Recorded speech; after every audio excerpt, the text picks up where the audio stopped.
الحمد للہ رب العالمین والصلاة والسلام علی سید الانبیاء والمرسلین وعلی آلہ واصحابہ اجمعین، اما بعد۔ اللہ تعالی نے اپنے گھر کی، حرم محترم کی اور بیت اللہ کی کشش جو انسانوں کے اور مسلمانوں کے دل میں رکھی ہے، اس کی وجہ سے مسلمان وہاں پہنچ کر جتنے اعمال بجا لاتے ہیں ان کو 5 بڑے بڑے حصوں میں تقسیم کیا جا سکتا ہے۔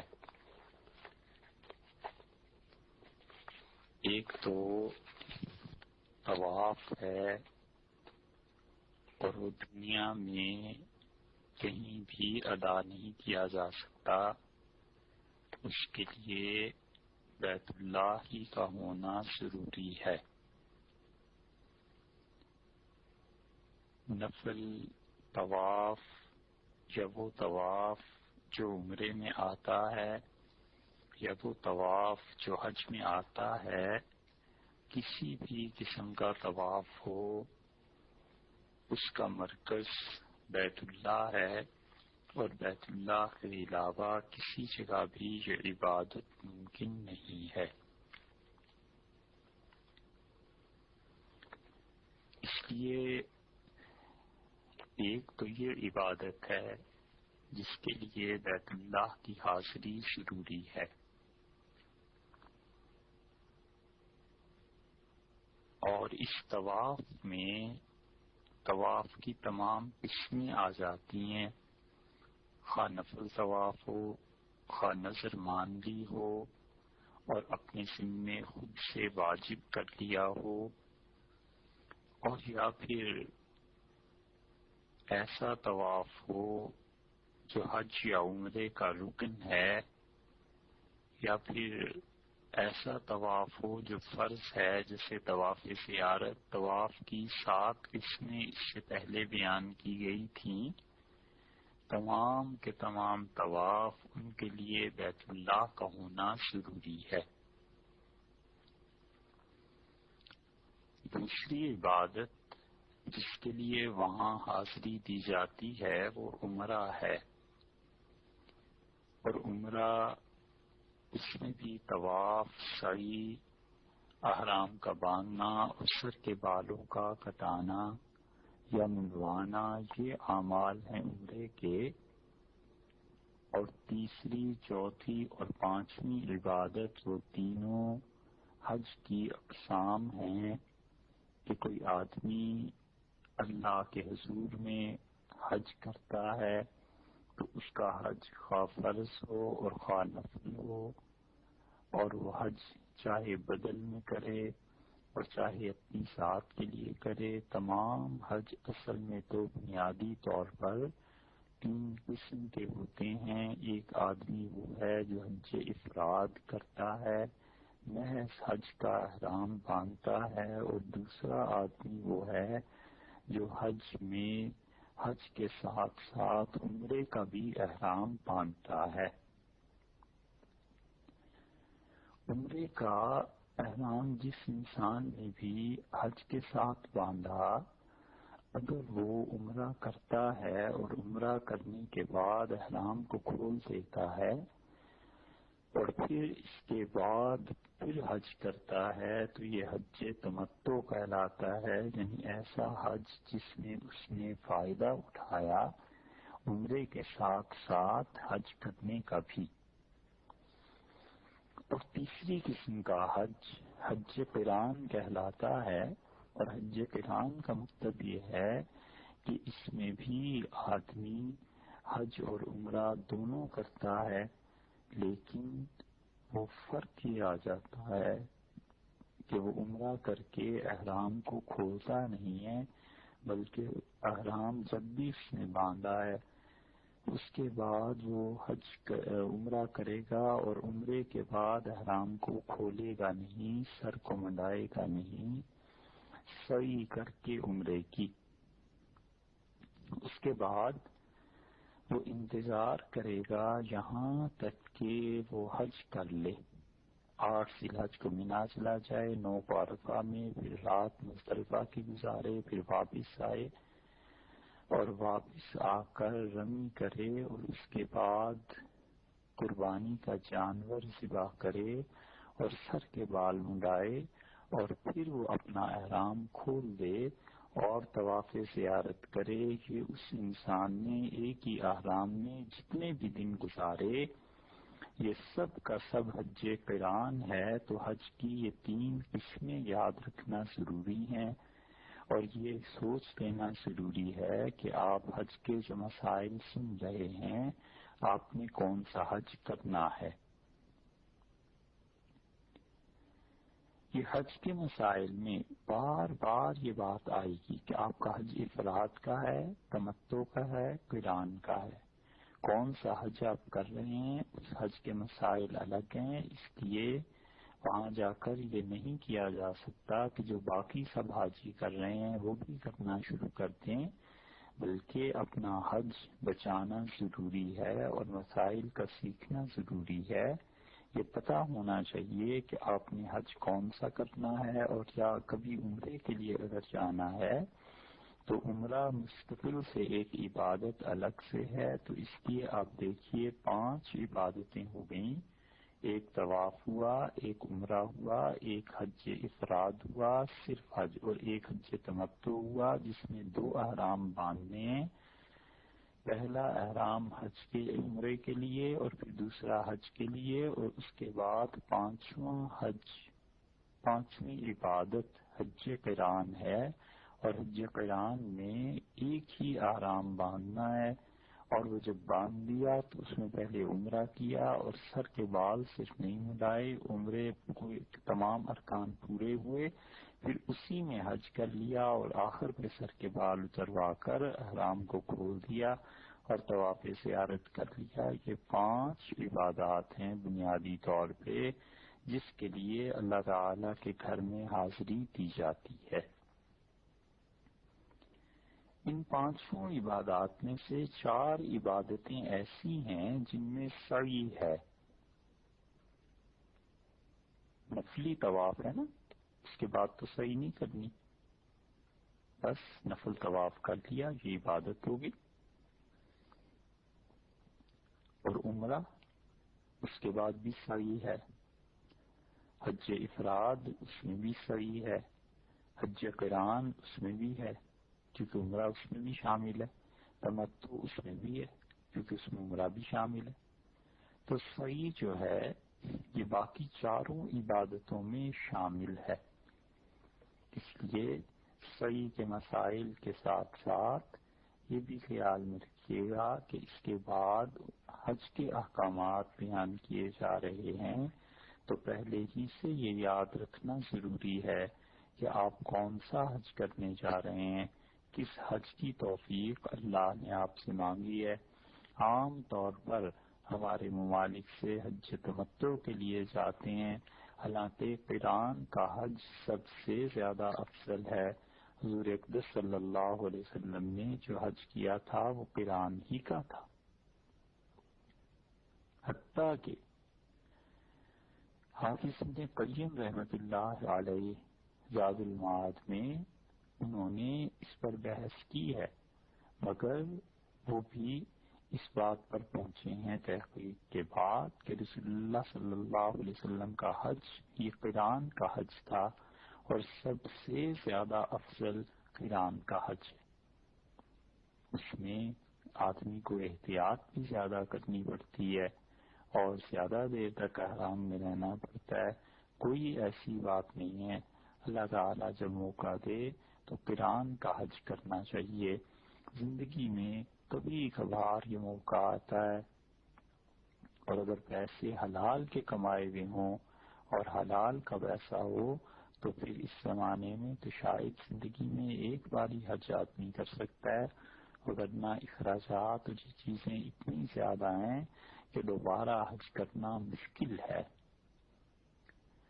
یا پھر وراثت میں مال مل جائے یا اللہ تعالیٰ کوئی اور ذریعہ کر دے تو ممکن ہے، اور اگر پیسہ حلال کا نہ ہو اور حرام کا ہو علیہ باللہ تو پھر وہ حج بھی کر لیتے ہیں، عمرے بھی کر لیتے ہیں، اور حرام کے پیسے سے حج اور عمرہ کرنا یہ بعض فقہا کے نزدیک کفر کی چیز ہے۔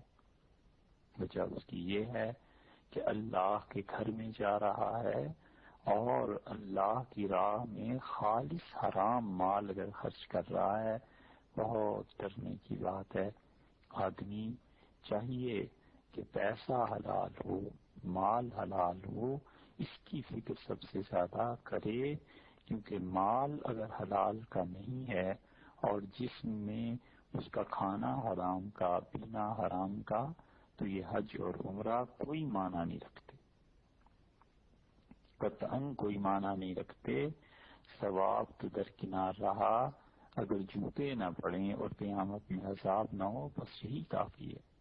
رشوت کا مال، لوگوں پر زیادتی کر کے اس سے پیسے وصول کرنا، چیزوں کی قیمتیں خود سے بڑھا کر لوگوں کا خون چوسنا، سود کی کمائی اور انعامی بانڈ نکلے ہوئے ان کا پیسہ اور ذخیرہ اندوزی کر کے اور مارکیٹ میں مصنوعی طور پر اشیاء کی قلت کر کے اور پھر اس پہ پیسہ کمانا، یہ سب ذرائع ہیں جو حرام کے ہیں۔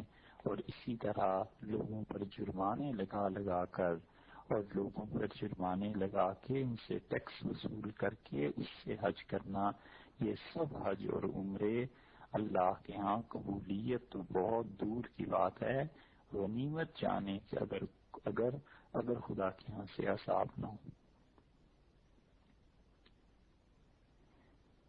اس لیے صاحب سب سے پہلے حلال کے پیسے کی فکر کیجئے کہ حلال کا پیسہ ہونا چاہیے، جائز پیسہ ہونا چاہیے۔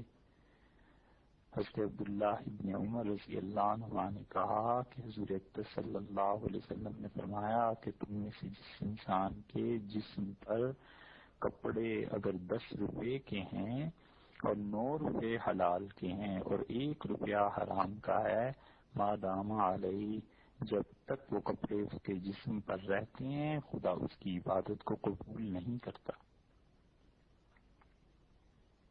اور اللہ کہتا ہے کہ جب تک یہ ناپاک کپڑے تیرے وجود پہ ہیں ہم تیری کسی عبادت کو قبول نہیں کریں گے۔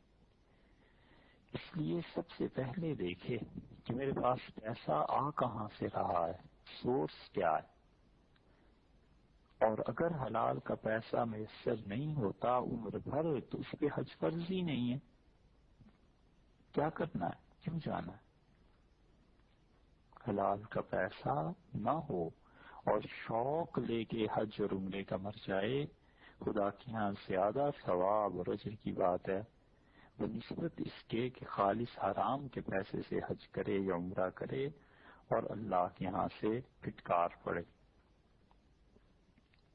دولت کی غیر منصفانہ تقسیم اور غریبوں کا خون اور لوگوں کو تنگ کر کے پیسے کمانا، یہ سب بدترین گناہ ہیں اور اللہ کے ہاں اس پہ پوچھ ہوگی۔ تو جب بھی باقی جو 4 عبادات ہیں، عمرہ اور حج کی تینوں اقسام، ان کے لیے کوئی جائے گا تو وہاں پر سعی تو کرنی ہے، اور سعی کے کچھ مسائل آپ اس سے پہلے سن چکے۔ سعی کی بنیادی طور پر تو 6 شرائط ہیں، اور 6 شرائط عام طور پر پیش بھی نہیں آتی، اس لیے سب کے مسائل اگر بیان کریں تو بہت مشکل بھی ہے اور بہت وقت درکار ہے۔ بس اس میں سے چند ایک چیزیں سن لینی چاہیے۔ ایک تو یہ کہ خود سعی کرنا، اور یہ ضروری ہے، اگرچہ اس کو انسان اٹھا کر لے کر چلیں، جیسے کہ آپ نے دیکھا ہوگا کہ چارپائیوں پہ بسا اوقات لوگ یا کسی کو ریڑھی پہ بٹھا کر صفا سے مروہ اور مروہ سے صفا لے کر جاتے ہیں، یا کسی جانور یا سواری کے اوپر سوار ہو کر سعی کرنا، یہ سب چیزیں معذور افراد تک کے لیے جائز ہیں، مگر سعی میں نیابت جائز نہیں۔ مثلا کوئی آدمی مرد و عورت بیمار ہیں اور اس نے اپنے بیٹے بیٹی سے کہہ دیا کہ میری طرف سے سعی کر لینا، تو یہ سعی درست نہیں ہوگی۔ ریڑھی پہ بٹھا کر انہیں سعی کرانی چاہیے، سعی میں نیابت نہیں ہوتی۔ اس کی جو استثناء کی صورتیں ہیں ان میں سے کوئی صورت، مثلا احرام سے پہلے، باندھنے سے پہلے کوئی شخص بے ہوش ہو گیا تو اس کی طرف سے کوئی دوسرا شخص سعی کر سکتا ہے، بشرطے کہ سعی کے وقت تک اسے ہوش ہی نہیں آیا۔ ہارٹ اٹیک ہو گیا، اللہ کے گھر میں پہنچا اور اب سعی کرنی ہے اس میں، اور ڈاکٹرز اجازت نہیں دے رہے، تو اس کے لیے یہ ضروری ہے کہ اپنی صحت کا خیال کرے اور صحت کو مقدم مانے، اور پھر اس کی نیابت میں اس کی سعی ہو سکتی ہے، کیونکہ امر واقعہ ایسا پیش آ گیا۔ اور سعی کا جب دن تھا یا جب اس نے کرنی تھی اس وقت تک وہ ٹھیک ہو گیا، اگر ڈاکٹرز نے اجازت دے دی تو پھر یہ بھی سعی میں نیابت نہیں ہو سکتی، اس لیے سعی کا خود کرنا ضروری ہے۔ اور اگر ایسا ٹھیک ہے کہ ڈاکٹرز کہہ دیتے ہیں کہ ٹھیک ہے پیدل نہ چلے لیکن ریڑھی پر اسے صفا سے مروہ اور مروہ سے صفا چلایا جا سکتا ہے اور آہستہ آہستہ چلایا جا سکتا ہے، تو ٹھیک ہے اسے آہستہ چلایا جائے گا، اور جو دو سبز پلرز نظر آتے ہیں ان کے درمیان بھی آرام سے چلا لیا جائے، مگر سعی میں نیابت نہیں ہو سکے گی، سعی کا خود کرنا ضروری ہے۔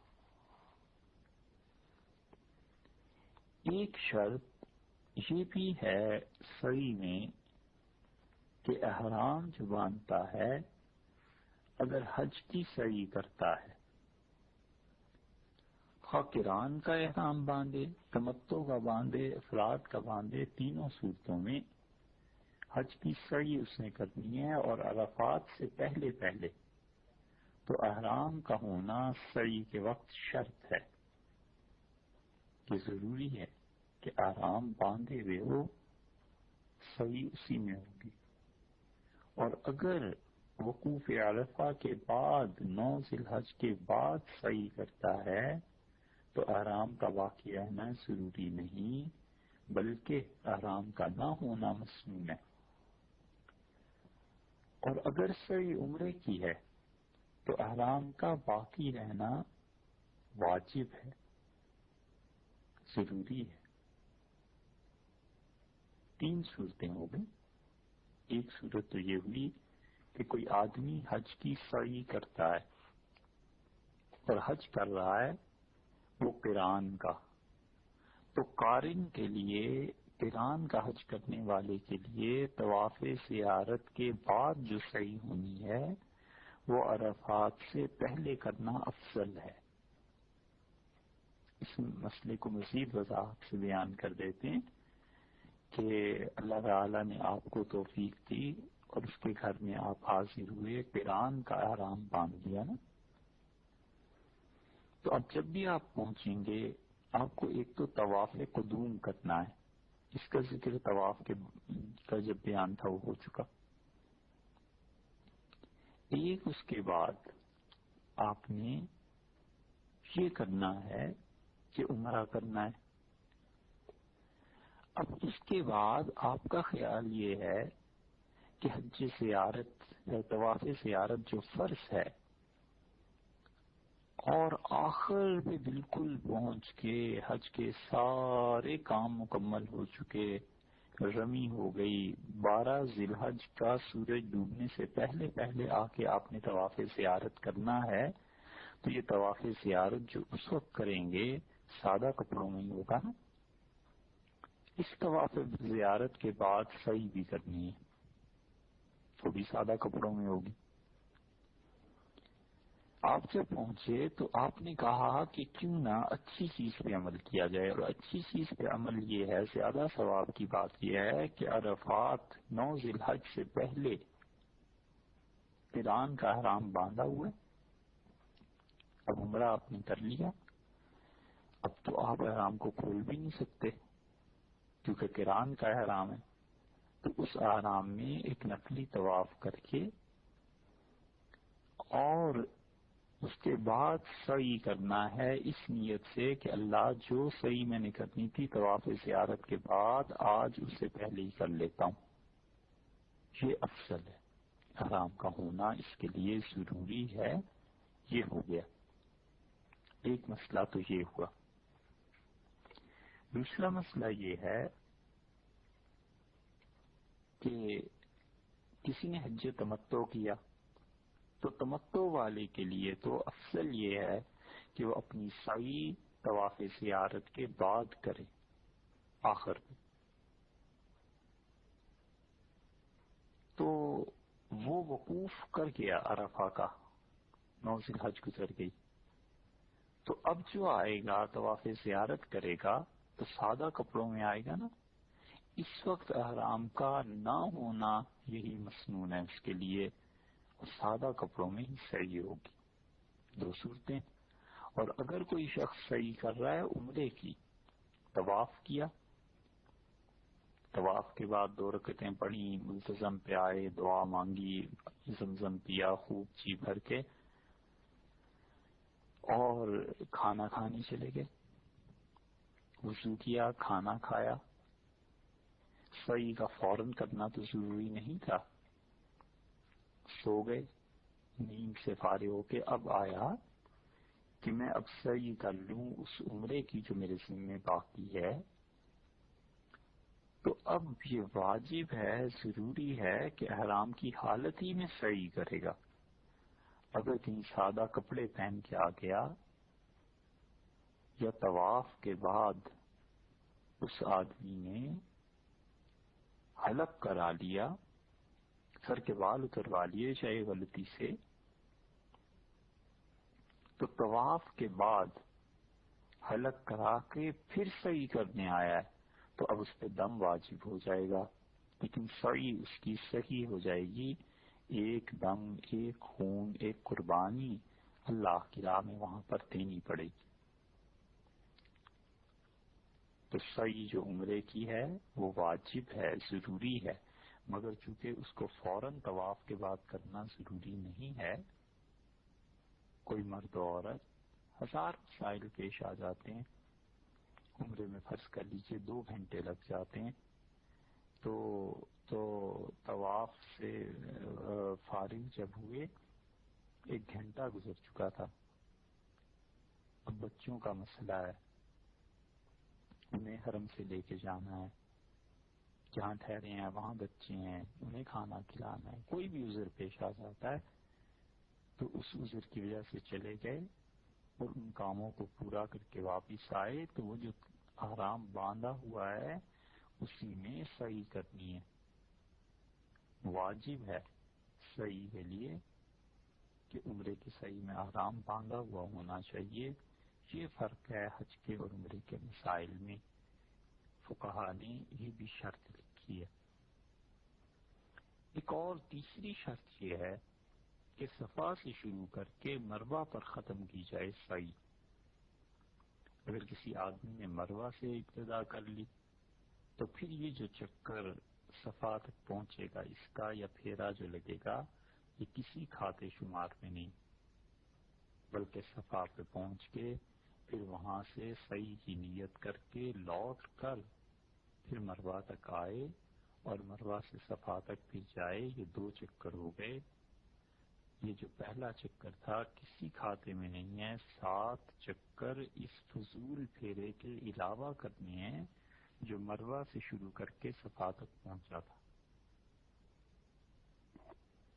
ایسے ہی سعی کی شرائط میں سے یہ ہے کہ اکثر حصے کرے، یعنی 4 پھیرے کم سے کم یہ کر لینی چاہیے. 7 چکر پورے کرنا، یعنی 4 چکر تو ایسے ہیں جو فرض ہیں.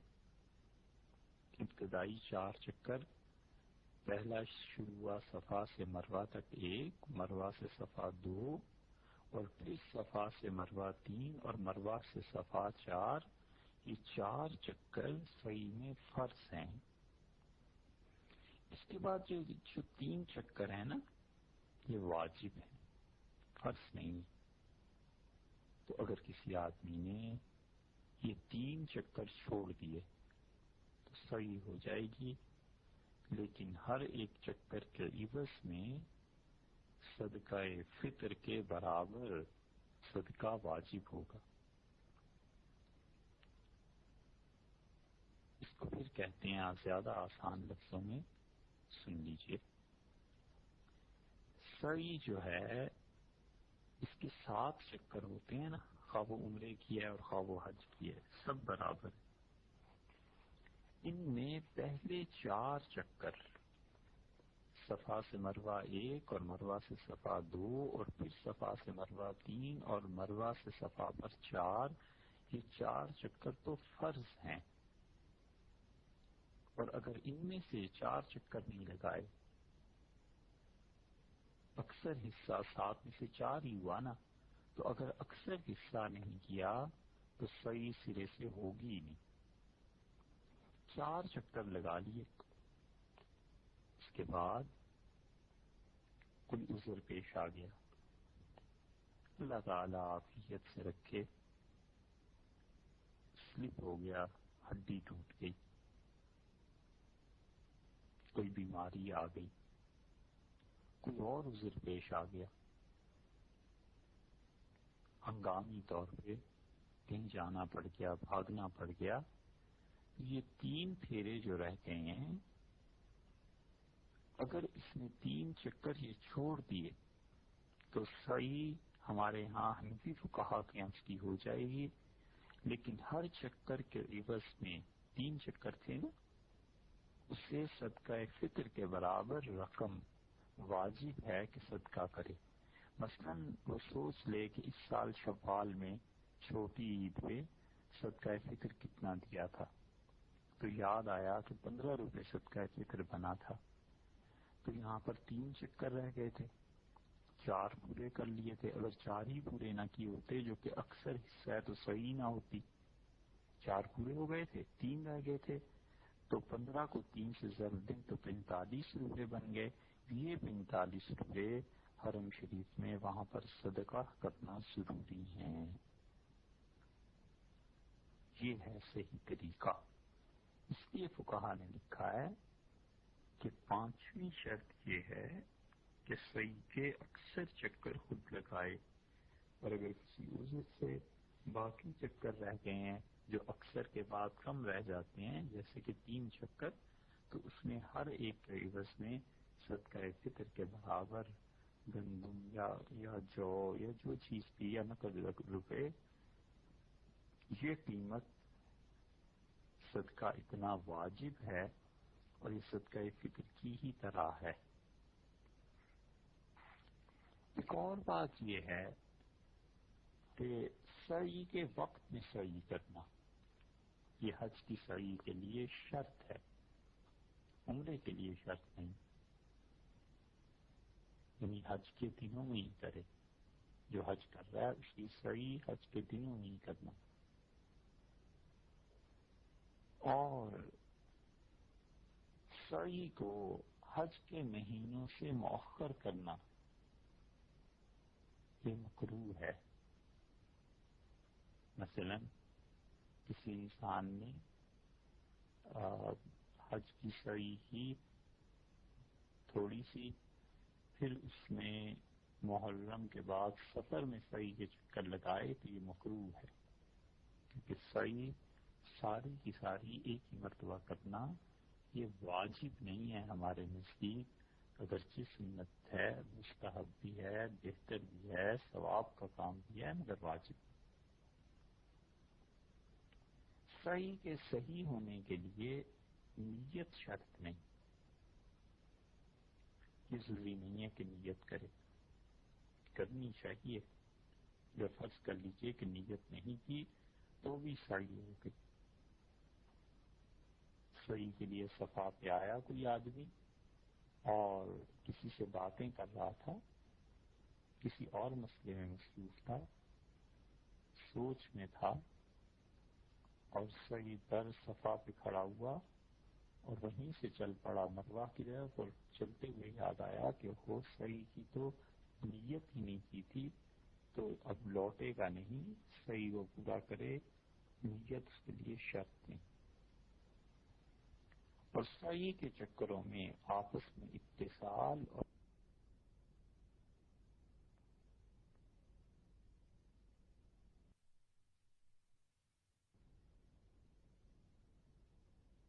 فرض کے درجے کی چیز نہیں بلکہ سنت ہے۔ اس لیے اگر کوئی آدمی سعی کر رہا ہے اور ہوتا ہے ایسے، نماز شروع ہو گئی تو درمیان میں رک کے جماعت سے نماز پڑھے اور پھر اس کے بعد سعی کرے۔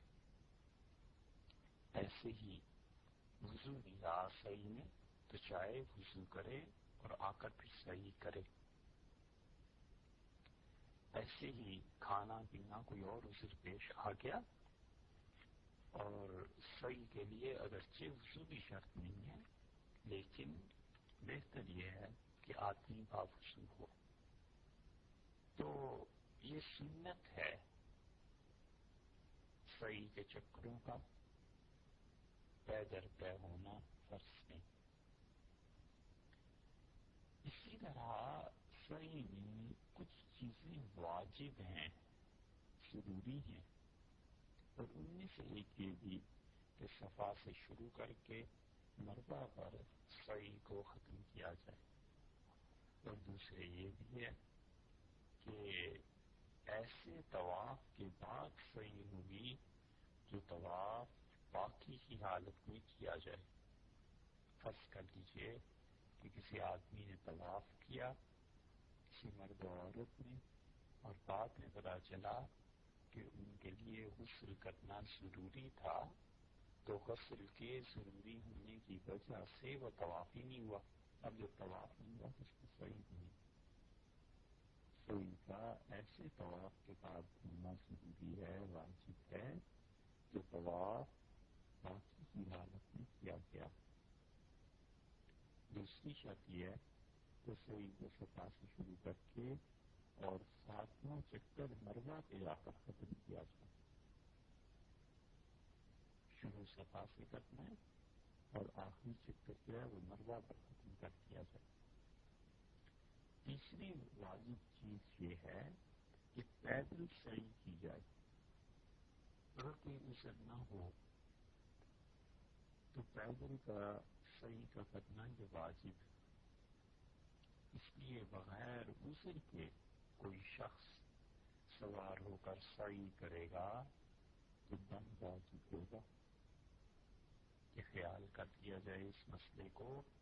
بعض لوگ وہ پیدل چل سکتے ہیں، محض خام خواہ ہمت بس نہیں بنتی ان کی، اور خام خواہ میں وہ کہتے ہیں کہ اب کوئی سواری پہ سوار کر کے اور ویل چیئر پہ کسی اور چیز پہ لے جائے اور سعی کرا دے، تو بلا عذر کوئی شخص سوار ہو کر سعی کرے گا تو دم واجب ہوگا۔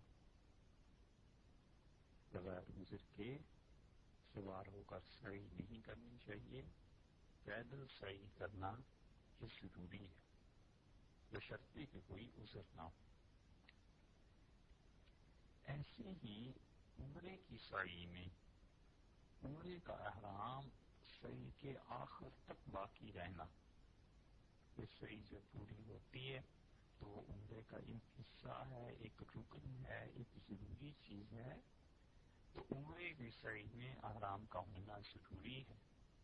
اور یہ مسئلہ پہلے بھی کچھ تفصیل کے ساتھ گزر گیا کہ حج میں کوئی سعی اگر عرفات کے بعد کرتا ہے، عرفات کے وقوف عرفہ کے بعد پھر مزدلفہ آ گئی، پھر اس کے بعد وہ سعی کر رہا ہے، تو اس میں سادہ کپڑوں کا ہونا ٹھیک ہے، اور اگر اس سے پہلے کر رہا ہے تو امتحان کی صورت میں وہاں پر بتا دیا کہ اس کے لیے یہ ضروری ہے کہ اس نے احرام باندھا ہوا.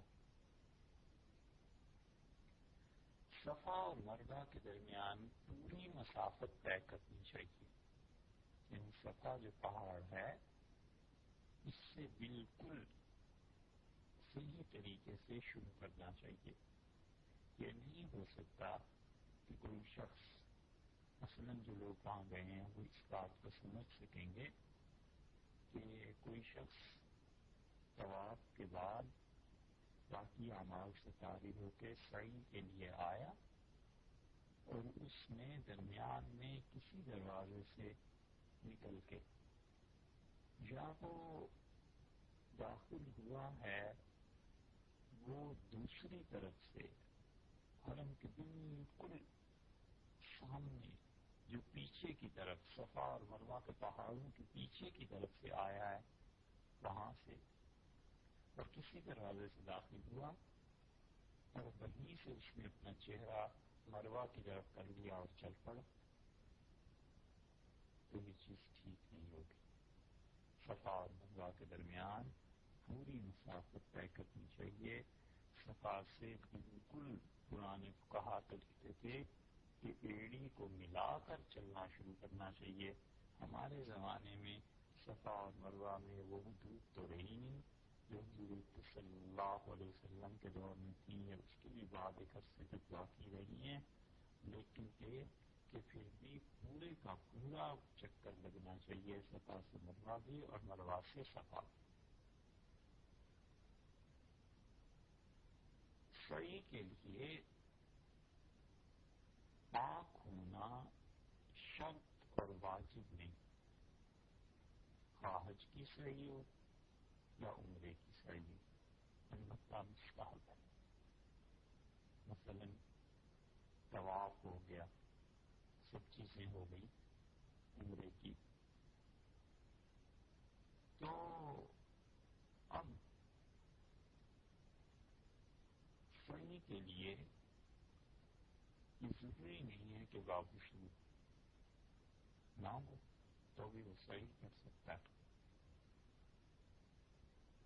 اور اسی طرح سعی کے دوران ویل چیئر لے کے چلتے ہیں, اس ویل چیئر پر معذور افراد کو بٹھانا چلانا بعض وہ تو بہت اچھا ہے جو دونوں صفا اور مروہ ان دونوں کے درمیان بلکہ ایک سرے سے دوسرے سرے تک درمیان میں جالیاں لگی ہوئی ہیں, اس میں جو ریڑیاں چلتی ہیں وہ تو ٹھیک ہے, اس سے تو کسی کو تکلیف نہیں ہوتی. لیکن بسا اوقات لوگ اپنے والدین یا معذور افراد یا کسی کے لیے بھی اپنی ویل چیئر پہ لے جاتے ہیں صحیح کرانے کے لیے, تو اس میں یہ ذرا سا خیال کرنا چاہیے کہ اس کی صحیح کی وجہ سے جو کسی معذور کو کرا رہا ہے دوسروں کو تکلیف نہ پہنچے. کبھی بھی زندگی میں اپنے قول, فعل, عمل, عبادت کسی سے بھی کسی انسان کو تکلیف نہیں دینا چاہیے, حتیٰ کہ جانوروں کو تکلیف نہیں دینی چاہیے. اور عبادت بھی خدا کی کرے تو اس طرح کہ وہ اللہ کے اور بندے کے درمیان رہے, لوگوں کو اس سے زحمت نہ ہو, کسی کو تکلیف نہ ہو. لوگوں کے بڑے حقوق بنتے ہیں اور اگر ان کے حقوق پورے نہ کر سکے اللہ کی مخلوق کے تو تنہا ہو جائے تاکہ اپنی آخرت سنوارے.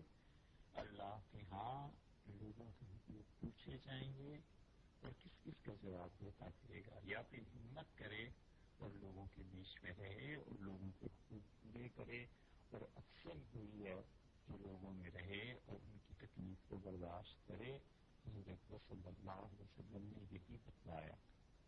اگر فرض کیجیے کہ کسی آدمی کو اپنے غصے پہ اپنی حرکتوں پہ قابو نہیں ہے, اسے پتہ ہے لوگ اس سے تنگ ہوتے ہیں, تو الگ ہو جائے, تنہا زندگی گزار لے, زیادہ اچھا ہے بجائے اس کے کہ وہ لوگوں کے پروردگار کے پاس پہنچے اور اس کا رب اس سے اپنی مخلوق کی وجہ سے ناراض ہو اور وہاں پر کسی پریشانی کا سامنا کرنا پڑے.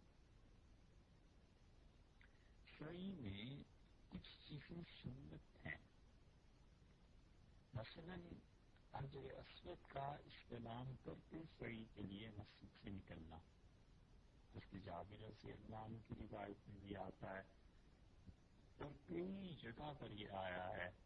حضور اکرم صلی اللہ علیہ وسلم نے جب طواف کیا اپنے حج میں تو 2 رکعتیں پڑھی اور 2 رکعتوں کے بعد رسول اللہ صلی اللہ علیہ وسلم حجر اسود پر حاضر ہوئے اور آپ نے 9 مرتبہ استلام کر کے پھر سعی کے لیے مسجد سے نکلے اور صفا اور مروہ پر تشریف لے گئے. اس طرح سے جانا یہ سنت سے ثابت ہے، حدیث میں آیا ہے اور حنفی فقہا نے اسی لیے لکھا ہے کہ سعی کی سنتوں میں سے ایک سنت ہے. مگر افسوس یہ ہے کہ اب لوگوں نے اس سنت پر عمل چھوڑ دیا. ہر وقت رش بھی نہیں ہوا کرتا اور یہ ضروری نہیں ہے کہ ایک انسان استلام کوئی جا کر حضر اسود کے قریب ہی کرنا ہے، دور سے کھڑے ہو کے بھی اشارہ کیا جا سکتا ہے. لیکن عمرہ جو کرتے ہیں انہوں نے بھی اور جو حج کرتے ہیں ان سب نے سنت کو چھوڑ دیا ہے. طواف میں 8 مرتبہ اور 9 مرتبہ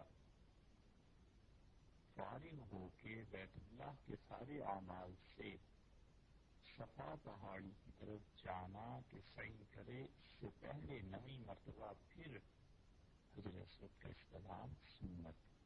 حضور صلی اللہ علیہ وسلم نے ایسے ہی کیا. دوسری سنت یہ ہے کہ طواف کے فوراً بعد سعی کی جائے. ان دونوں کے درمیان نقطہ نہ کیا جائے، لیکن یہ فرض واجب نہیں ہے. کوئی عذر دیکھا جاتا ہے پھر مکروہ بھی نہیں ہے. عذر دیکھا جائے گا کہ کیا ہے. عذر یہ ہے کہ بچے ہوتے ہیں کہ وہ پانی پینا ہے، کھانا کھانا ہے، نیند آ رہی ہے، سونا ہے تو کوئی حرج نہیں ہے. اس کے بعد طواف کر کے ساری چیزوں سے فارغ ہو کے اور پھر جب جانا ہے سعی کے لیے تو بعد بھی جایا جائے. لیکن سنت یہ ہے کہ طواف کے فوراً بعد سعی کر لی جائے. تیسری چیز صفا اور مروہ پر مناسب حد تک چڑھنا ہے. یہ بھی نہ کرے کہ بالکل آخری دیوار تک آدمی پہنچ جائے اور یہ بھی نہ کرے کہ تھوڑا سا بھی اوپر جانے کی زحمت گوارا نہ کرے، بلکہ صفا پہاڑی پر اتنا چڑھ جانا کہ وہاں سے ایک زاویہ نگاہ ایسا بنتا ہے کہ بیت اللہ نظر آتا ہے. وہاں تک پہنچنا چاہیے. وہاں کھڑے ہو کے بیت اللہ کی طرف رخ کر کے چہرہ کر کے دعا مانگنی چاہیے اور کم سے کم بھی ہر مرتبہ اتنا کھڑا ہونا چاہیے جتنی دیر میں 25 آیات کریمہ پڑھی جا سکتی ہیں قرآن پاک کی. درمیانے درجے کی نہ زیادہ لمبی آیتیں نہ زیادہ چھوٹی آیتیں بلکہ درمیانے درجے کی 25 آیات جتنی دیر میں پڑھی جاتی ہیں اتنی دیر کے لیے انسان ہے.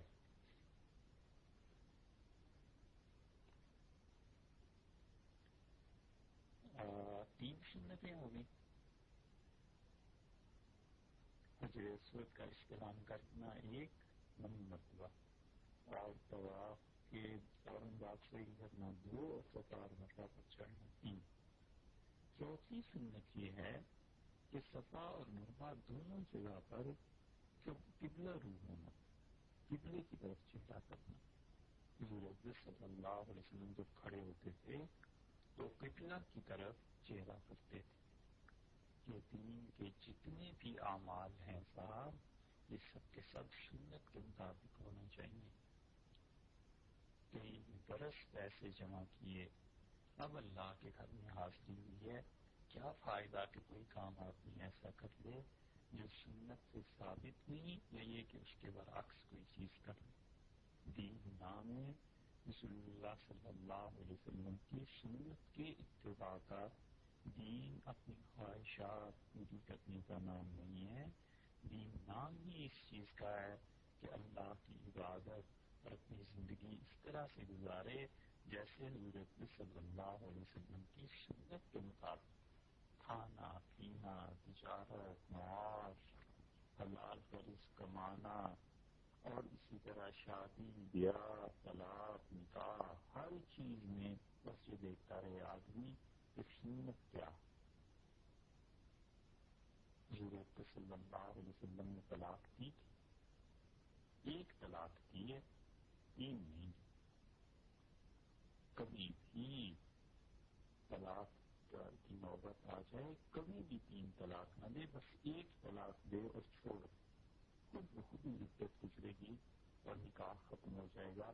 اور اگر رجوع کرنا ہوگا تو آسانی سے رجوع بھی کر لے گا. یہ جو بیک وقت 3 طلاقیں دیتے ہیں، یہ اتنے بڑے گناہ کے کام کرتے ہیں کہ اگر حکومت ہوتی کوئی اسلام کی تو ان کے لیے سزا مقرر ہو جاتی کہ جو 3 طلاقیں بیک وقت دے اسے اتنے مہینے جیل میں ڈال دینا چاہیے، تاکہ لوگوں کو پتہ چلے کہ شریعت کے احکامات سے کھیلنا یہ کتنی خطرناک چیزیں. نبی کریم صلی اللہ علیہ وسلم کو طلاق دینی پڑ گئی تھی. ابن ماجہ نے، تسلیمی رحمۃ اللہ علیہ نے ابن ماجہ نے کہاں طلاق کے ابواب شروع کیے ہیں، وہاں بالکل آغاز میں مل جائے گا حضرت صلی اللہ علیہ وسلم نے صرف ایک طلاق دی. اور بعض تو ایسے نالائق ہوتے ہیں کہ وہ مطالبہ کرتے ہیں کہ نجی 3 ہی طلاقیں دو، قطعاً 3 طلاقیں نہ دو.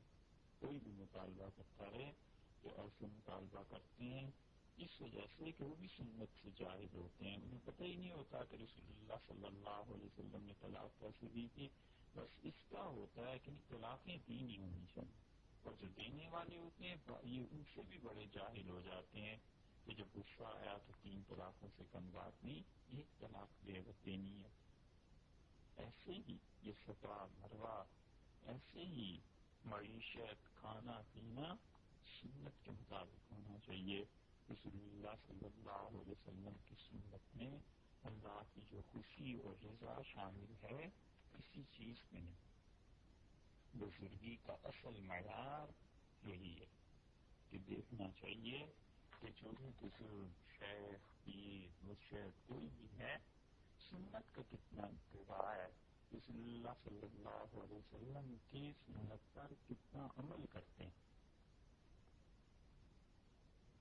نبی کریم صلی اللہ علیہ وسلم نے کھانا کھایا، اور یہ حدیث سے ثابت ہے کہ کھانا کھانے کے بعد آپ نے ریت منگائی اور اپنے ہاتھ سے ریت سے صاف کر دی. اب اگر کوئی آدمی کھانا کھا کے ہاتھوں کو نہیں دھوتا اور ٹیشو پیپر سے اپنے ہاتھ صاف کر دیتا ہے کہ رسول اللہ صلی اللہ علیہ وسلم نے پانی کے علاوہ جو دوسرا ممکن ذریعہ تھا اس زمانے میں استعمال کیا ہے، اور آج ہمارے زمانے میں یہ ایک ممکن ذریعہ ہے، اسے بھی سنت کا ثواب ملے گا. نیت کو تبدیل کرنا اور تو کچھ نہیں. بس اس کے ذہن میں ہوگا کہ رسول اللہ صلی اللہ علیہ وسلم نے ایسے کیا، میں بھی ایسے کرتا ہوں، تو کسی کو کچھ پتا نہیں چلا اور اس میں سنت پہ بھی عمل کر لیا، ثواب بھی. تو ایسے ہی اعمال جتنے بھی ہیں کوشش کرے بس سنت کے مطابق ہوں، اور وہ بہت بڑی چیز ہے. اللہ کے ہاں ان اعمال کی قبولیت کا مقام بڑھ جاتا ہے. تو صفا اور مروا پر دونوں جگہ قبلہ رو ہونا سنت ہے. رسول اللہ صلی اللہ علیہ وسلم اسی طرح کھڑے ہوتے تھے اور ایسے ہی دعا مانگتے تھے. ایسے ہی سعی کا کرنا کہ باوضو ہو اور کپڑے اور جسم زندگی سے پاک ہو، یہ بھی سنت ہے. اگرچہ یہ فرض نہیں ہے مگر سنت بہرحال ہے اور بھی کوئی تھوڑا مقام نہیں. اور ایسے ہی یہ جو سبز رنگ کے پلس نظر آتے ہیں ان کے درمیان بھاگنے سے مطلب تیز چلنا، بس یہ سمجھ لیجیے اسے ہی بھاگنے دوڑنے سے تعبیر کرتے ہیں. سوئی میں یہ ساری چیزیں شامل ہیں، بس ذرا تیز چلے، عام رفتار سے تیز تیز چلنا مردوں کے لیے یہ بھی سنت سے ثابت ہے.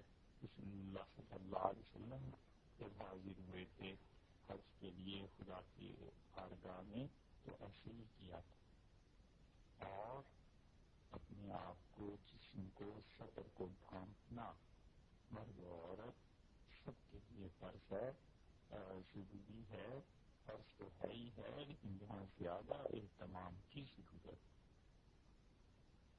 اور اگر کسی آدمی کو یہ ڈر ہو کہ وہ اپنے آپ کو سنبھال نہیں سکے گا, یا کبھی ہوتا ہے پہلی مرتبہ حج یا عمرہ کرنے کے لیے گئے اور عمر بھر میں کبھی بھی لنگی اور چادر باندھنے کا اتفاق نہیں ہوا تو مشکل پیش آتی ہے.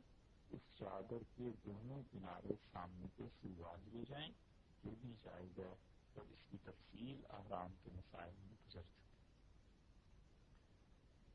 پھر دیکھیے سعی میں کچھ چیزیں سنت سے کم درجے کی غیر موقدہ سنت یعنی مستحب بات ہے.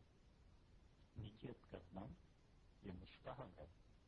نیت کرے کہ اللہ آپ نے حکم دیا ہے کہ سعی کی جائے, اور آپ نے کہا ہے کہ اللہ تیرے شاعر میں سے تیری یادگاروں میں سے یہ یادگار ہیں پہاڑ, تو سعی کرتا ہوں یا کرتی ہوں. اسی طرح جیسے حضور صلی اللہ علیہ وسلم نے کی تھی. تو سعی کا کرنا یہ اس میں نیت کا کرنا سعی میں یہ مستحب. صفا اور مروہ پر دیر تک ٹھہرنا یہ بھی مستحب ہے. رسول اللہ صلی اللہ علیہ وسلم بھی ٹھہرے تھے دیر تک, اور بعض روایات میں حضور صلی اللہ علیہ وسلم صفا پر اور مروہ پر دیر تک ٹھہرے تھے. اور بعض روایات میں یہ آیا ہے کہ رسول اللہ صلی اللہ علیہ وسلم بس اتنی دیر ٹھہرے جتنی دیر میں 25 آیات قرآن پاک کی ان کی تلاوت کی جاتی ہے. تو اس لیے سعی میں صفا اور مروہ پر دیر تک ٹھہرنا یہ بھی رسول اللہ صلی اللہ علیہ وسلم کی سنتوں میں سے ہے. اور کوشش کرنی چاہیے کہ سعی اطمینان سے کی جائے اور صفا اور مروہ پر ٹھہرا جائے. ایسے ہی سعی کے چکروں میں پھیروں میں اگر بغیر عذر کے زیادہ فاصلہ ہو جائے یا کسی پھیرے میں کچھ وقفہ ہو جائے تو اکثر نو سعی کرنا, سعی کو شروع سے کرنا اس وقت مستحب ہے جبکہ اکثر پھیرے نہ ہوئے. مثلا دیکھیے سعی کسی نے شروع کی بغیر کسی عذر کے فاصلہ ہو گیا زیادہ, تو کسی پھیرے میں کچھ وقفے ہو گئے, تو اس فاصلے اس وقفے کے بعد عذر کوئی نہیں تھا, ایسی سستی ہو گئی. تو اب جب دوبارہ صحیح کرنا چاہتا ہے تو دیکھیں زیادہ چکر لگا چکا ہے یا کم. اگر تو وہ آدمی جبکہ اس نے اکثر چکر یعنی 4 چکر نہ لگائے, 4 سے کم 3 ہو, تو چاہیے کہ دوبارہ سے صحیح شروع کر دے. اور اگر 4 لگا لیے تو یہ فرض جو 4 چکر تھے تو ہو گئے نا, باقی 3 رہ گئے تھے, اب 3 کو پورا کرنا. تو صحیح میں اس کے چکروں میں بغیر عذر کے زیادہ فاصلہ ہو جائے تو کوئی ایک پھیرے میں زیادہ ہی وقفہ ہو گیا, دوسرا دیر سے اس کے بعد آ رہا ہے چکر لگانے اور پھیرے کو پورا کرنے کے لیے, تو اثر نو کرنا صحیح کا یہ مستحب ہے. لیکن صحیح کو شروع سے کرنا اس وقت مستحب ہوگا جبکہ اکثر چکر نہ لگائے گا,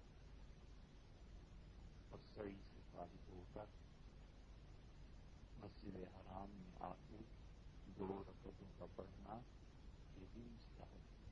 ابن ماجہ کی روایت میں آیا ہے کہ نبی کریم صلی اللہ علیہ وسلم نے 2 رکعتیں پڑھی. حدیث کی اور کتابوں میں بھی آیا ہے, اس لیے 2 رکعتیں پڑھ لینی چاہیے. اللہ کے شکر کو ادا کرنے کے لیے کہ اللہ تعالیٰ نے عمرے کے بڑے بڑے احکام جو تھے خدا نے اور انہی دو نفلوں کا مروا پر پڑھنا مقبول، وہاں پہ نہ پڑے، واپس آ کے بیت اللہ قریب آ کر یہاں پڑھنا چاہیے۔ رسول اللہ صلی اللہ علیہ وسلم نے تو یہ دو رکعتیں مطاف کے کنارے پر کہیں آ کے حدیث میں آتا ہے، ایک مقام میں کہ رسول اللہ صلی اللہ علیہ وسلم نے مطاف کے کنارے پر آ کر یہ دو رکعتیں ادا فرمائیں۔ بہرحال مروا پر ان نفلوں کا پڑھنا مکروہ ہے۔ ایسے ہی سعی کرتے ہوئے جماعت کھڑی ہو جائے، یعنی وہاں کی جنازہ ہونے لگے تو سعی کو چھوڑ کر جنازے میں شریک ہونا چاہیے، نماز میں شریک ہو جانا چاہیے، اور باقی جب تک میں تو پھر اس کے بعد سے ہو جائے۔ اسی طرح کوئی اور بھی پیش آ جائے تو باقی جب تک میں وہ پھر پورے کیے جا سکتے ہیں۔ اس کی تفصیل ابھی عرض کی۔ نماز میں جہاں بھی اقامت ہوتی ہے صفیں عام طور پر بن جایا کرتی ہیں، دیکھ لینا چاہیے کہ امام سے لے کر اپنے تک ساری صفیں متصل، اور اگر آگے جانا پڑ جائے، حتیٰ کہ بیت اللہ کی طرف جانا پڑ جائے، کبھی کبھی دالان میں آگے جانا پڑ جاتا ہے تو آگے کو بڑھ جائے۔ یہ ضروری نہیں ہے کہ صفا اور مروا بس یہیں اب نماز پڑھنی ہے، آگے چلا جائے، صفوں کو پورا کرے، حتیٰ کہ بیت اللہ تک پہنچ سکتا ہے تو وہاں چلا جائے، کیونکہ یہ سنت موقدہ واجب کے قریب قریب ہے جماعت، تو جماعت سے نماز پڑھنی چاہیے مردوں کو، وہاں تک پہنچ جائے، پھر آ کے یہ سوچ لے کہ کہاں پہ یہ چکر چھوڑا تھا، اس سے آگے صفا یا مروا جدھر بھی جانا ہے اس چکر کو پورا کر دیا جائے۔ تو جماعت اور جنازہ یہ سب چیزیں صحیح کی حالت میں بھی کرنا ضروری ہے۔ صحیح میں کچھ چیزیں جائز ہیں، جائز کا نام جائز بات ہے جو خشوع اور خضوع کو منافی نہ ہو۔ ایسی صحیح کے چکروں میں پانی پی لینا، بیٹھ کے ذرا سی دیر اطمینان ہو جائے، کوئی ایسا چھوٹا موٹا کھانا، یہ چیزیں بعض لوگ مریض ہوتے ہیں شوگر کے ایسے، یا گردے تکلیف ہوتی ہے، پانی کا پینا ضروری ہوتا ہے، کوئی حرج نہیں۔ اگر عذر ہے تو پھر تو بالکل ہی کوئی حرج نہیں، اور اگر بغیر عذر کے بھی محض اپنے آپ کو آرام دینے کے لیے، ریسٹ کرنے کے لیے بیٹھ جائے تو بھی درست، تو بھی جائز ہے۔ کوئی عبادت ایسی نہیں ہے کہ آدمی خام خواہ اپنی آپ کو تکلیف میں ڈالے اور سمجھے کہ اس سے اللہ خوش ہوگا۔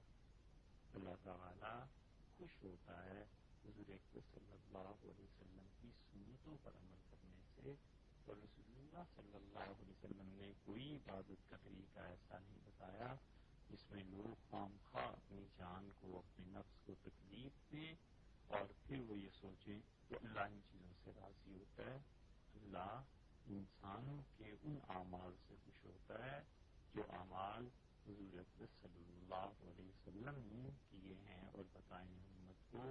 اللہ تعالیٰ ان چیزوں سے ہرگز راضی نہیں ہوتا جس میں لوگ اپنی جان کو، اپنے خون کو، اپنے جسم کو تکلیف دیتے ہیں اور وہ یہ سمجھے بیٹھے ہیں کہ اس میں اللہ کی رضا ہے۔ صحیح میں کچھ چیزیں مکروہ بھی ہیں، مثلا خرید و فروخت، ایسی باتیں کرنا جس سے انسان کے دل میں اللہ کی یاد نہ رہے، ہنسی مذاق، یا یہ جو دروازے ہوتے ہیں نا حرم شریف کے، جو کہ باہر سڑک کی طرف کھلتے ہیں، جب آپ صفا سے چلتے ہیں مروا کی طرف تو آپ کے دائیں ہاتھ پہ مختلف دروازے آتے ہیں۔ بعض لوگ ان دروازوں میں جو حلقے لگے ہوئے ہیں، جو گولڈ رنگ لگے ہوئے ہیں، انہیں بجاتے ہیں، چنتے ہیں، یہ سب چیزیں مکروہ ہیں۔ اور ایسے ہی صفا اور مروا پر نہ چڑھنا، یہ بھی مکروہ ہے۔ اور ایسی باتیں جن کی وجہ سے دعا نہ پڑھ سکے یہ بھی مکروہ ہے.